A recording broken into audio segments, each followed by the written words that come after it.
Olá, graça e paz. Estamos no nosso segundo dia de devocional e eu te convido a ir no capítulo 2 de Provérbios. Vamos à leitura? O valor da sabedoria. Meu filho, se você aceitar as minhas palavras e guardar no coração os meus mandamentos, se der ouvidos à sabedoria e inclinar o seu coração para o discernimento, se clamar por entendimento e por discernimento gritar bem alto, se procurar a sabedoria como se procura a prata e buscá-la como quem busca um tesouro escondido, então você entenderá o que é temer o Senhor, e achará o conhecimento de Deus. Pois o Senhor é quem dá sabedoria, de sua boca procedem o conhecimento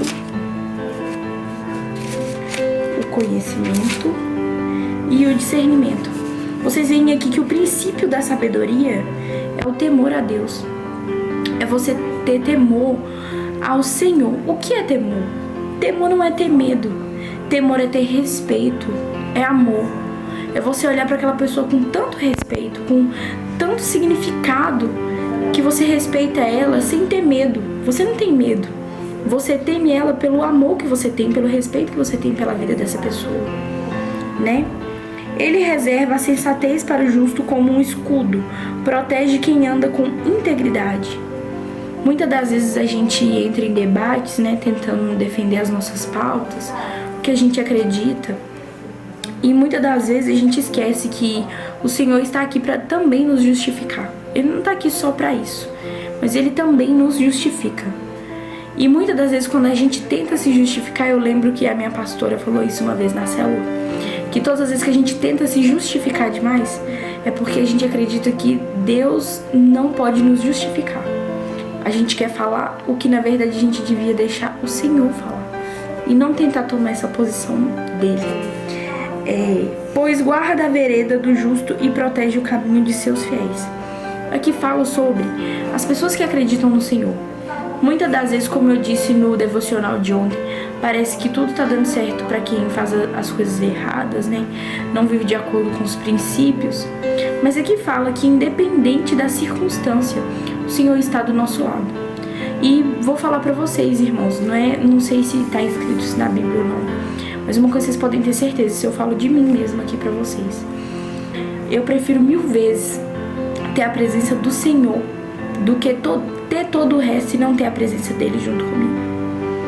Eu prefiro não ter nada aos olhos dos humanos, das pessoas, tipo assim, nossa, essa menina não tem nada. Ela não tem nada. Mas se eu tiver a presença do Senhor, pra mim me basta. Assim como Jó, quando se viu sem nada e todos queriam, né, falavam com ele, amaldiçoa esse Deus seu aí e morre. E mesmo assim ele se permaneceu firme. Por quê?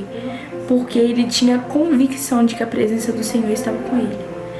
E um parêntese, em uma época onde o Espírito Santo ainda não habitava no ser humano. Ter esse arrepio diferente que a gente sente, a presença do Senhor que a gente sente, Jó não sentia. Jó não tinha o que hoje nós temos, que é o Espírito Santo. E mesmo assim, para ele sempre foi mais importante a presença de Deus do que qualquer outro bem, do que qualquer outro status, do que qualquer outra fama. E que isso fique de lição para nós, né? Continuando aqui. Pois, então você entenderá o que é justo, direito e certo e aprenderá os caminhos do bem. Essa parte que fala sobre isso vem muito forte na minha cabeça a questão da gente, com as nossas réguas, né, com as nossas medidas, não saber o que é certo e o que é errado.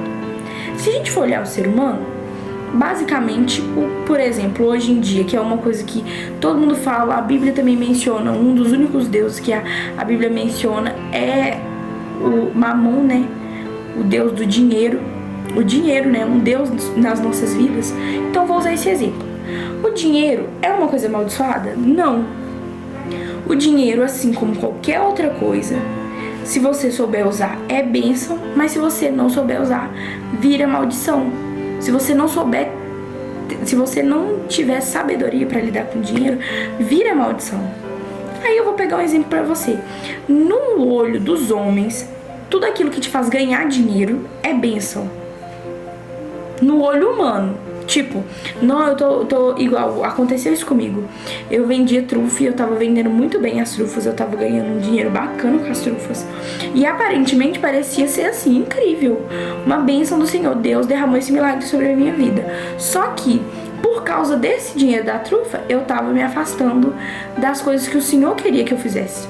Não tava deixando de fazer meu devocional, não tava deixando de ir na igreja, não tava deixando de fazer nada. Mas eu tava me afastando do meu chamado. Aí se você fala com a sabedoria do homem, se tá dando certo, se eu tô conseguindo vender as trufas, se eu vendo bastante trufa, então quer dizer que é de Deus pra minha vida. Só que aqui fala o quê? Que então você entenderá o que é justo, direito e certo e aprenderá os caminhos do bem.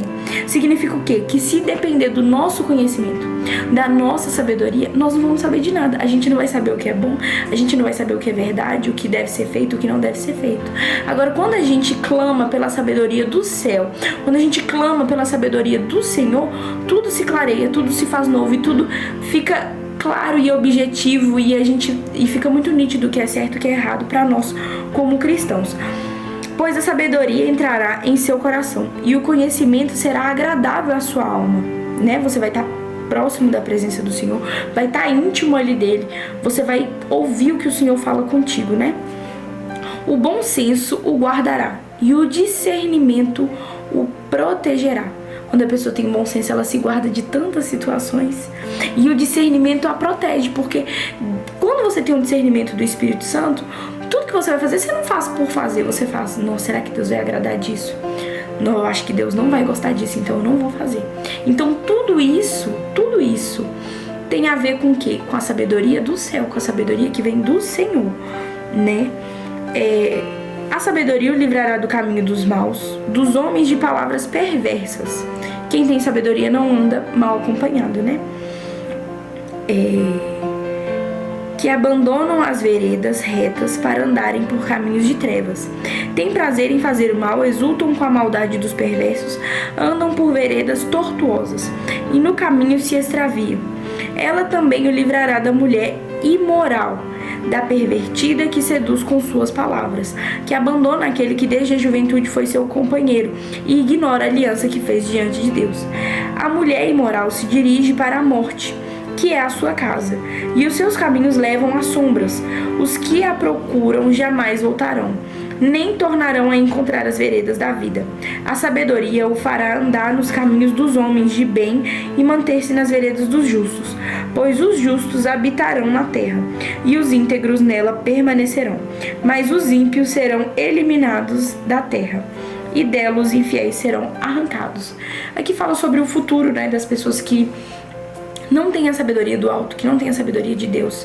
E é interessante a forma que é tratada aqui, a forma como Salomão trata aqui nesses últimos versos, de que basicamente é isso, gente. E se você ler, você consegue ter essa noção, né? Você pedindo discernimento ao Espírito Santo, você consegue ter essa noção básica na sua cabeça, de que uma pessoa que é guiada pelo Espírito Santo, que pede ao Senhor para guiá-la, para que seja feita a vontade do Senhor, ela vai discernir o que é uma boa amizade, ela vai discernir o que é um bom emprego, o que é uma boa proposta, o que são boas companhias e más companhias, e vai saber como conduzir a vida dela de uma forma onde que ela vai ser edificada.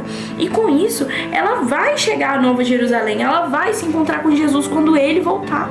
Então, aqui nesses últimos versos, né? Tô olhando pra cá porque é onde tá minha Bíblia. Mas aqui nesses últimos versos me deixou muito nítido isso aqui pra mim, de que quando fala que perecerão, né, aqueles que não têm a sabedoria, é nesse sentido. Enquanto a gente estiver aqui na Terra, vai ser uma luta constante até a sabedoria. Vai ser uma luta constante entender o que é certo e o que é errado. Mas nós sendo guiados pelo Espírito Santo, tudo se torna mais fácil, porque aí não vai ser com a força do nosso braço, vai ser com a força do braço do Senhor, vai ser com a força do braço do Espírito Santo. Que o Senhor possa estar nos guiando para que nós possamos chegar na Nova Jerusalém, para que nós possamos ver o Rei voltando, ver Jesus voltando de uma forma gloriosa, e que nós possamos ter uma vida digna, uma vida que agrada ao Senhor, entendeu? Que nós possamos ter uma vida que, assim como fala em Isaías, se eu não me engano, que esse holocausto tem um cheiro agradável ao Senhor. Não sei se tem em Isaías, mas na Bíblia fala muito sobre isso, na época dos holocaustos. Que a nossa vida seja como um holocausto onde o cheiro agrada ao Senhor. O cheiro desse sacrifício agrade ao Senhor.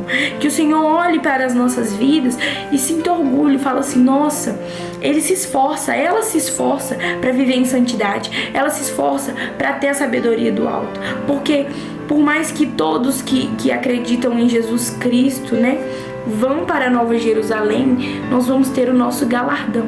Que você possa ter uma vida abençoada, que você possa primeiro fazer o vinde, depois ide, pregar o evangelho, para que você tenha um galardão atordoado, um galardão lindo que o Senhor está preparando para você por causa das suas obras.